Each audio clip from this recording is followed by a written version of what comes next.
One of the hardest things people, and I mean this wholeheartedly, one of the hardest things that people have to face when they're dealing with things is what I call the daily activities after they've received Social Security disability benefits. Because let me be blunt, there is not a checklist. And this is not trying to be funny. There is not a checklist of all of the activities that you can and can't do while you're on disability benefits. If it were, then life would be infinitely easier. But the simple fact of the matter is, there is no such checklist. So what does that mean to you? Well, the regulations are very, very clear.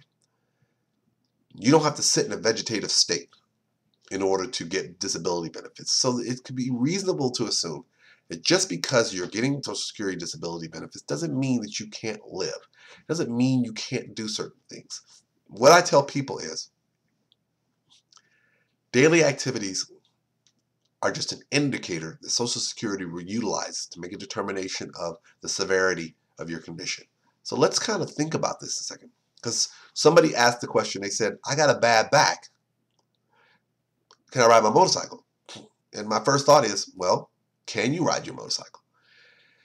It's hard because first of all, I'm never going to tell you what you can and you can't do. But what I am going to tell you is be mindful of what you say you can't do as it relates to an activity you try to do. For instance, if you tell, and I've seen this happen before, let's say, for instance, that you're saying that you can't lift more than 10 pounds, but you go grocery shopping. I got news for you. When you're lifting those bags, you're going to be lifting more than 10 pounds. So if you're going in there for a big grocery shop, let's say you got $300, let's say you have a $200 food stamp card. You buy about $150 worth of groceries. You use your cart and you're lifting your foods up out of your cart and everything like that.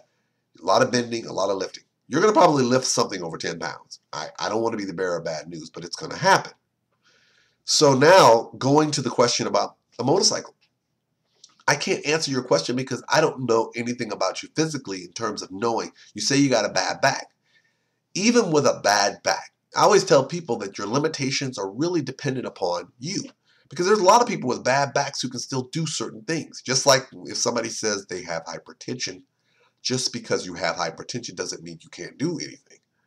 So the answer to your question, it really is this. Social Security is not with you every day, but they can only rely on what you tell them your limitations of your conditions are. So if you originally applied and at the time your back condition prevented you from being able to ride a motorcycle, okay, understood. Well, if you're now able to ride a motorcycle, there is a distinct possibility that that situation may be grounds for Social Security to make a determination that your condition has medically improved. How much? Don't know. Now, I know there's going to be some of you right now going, what, is there a daily activity police? There is a fraud unit though. And usually, they're not sitting here and they're not going through everyone's files individually and saying, okay, let's go look at this person. Usually it's based on some type of tip or anything like that. But the reality is no matter how Social Security finds out that you're able to do certain things, they have a responsibility to investigate what impact that means on your case. Because as I've mentioned in several videos, just because you get disability now does not mean you're going to have it forever.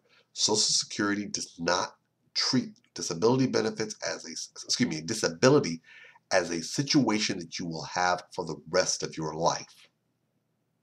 So it's very important for you to understand that whatever daily activities that you do, it may have some bearing on whether or not your condition has improved enough in terms of determining whether you should still receive disability benefits.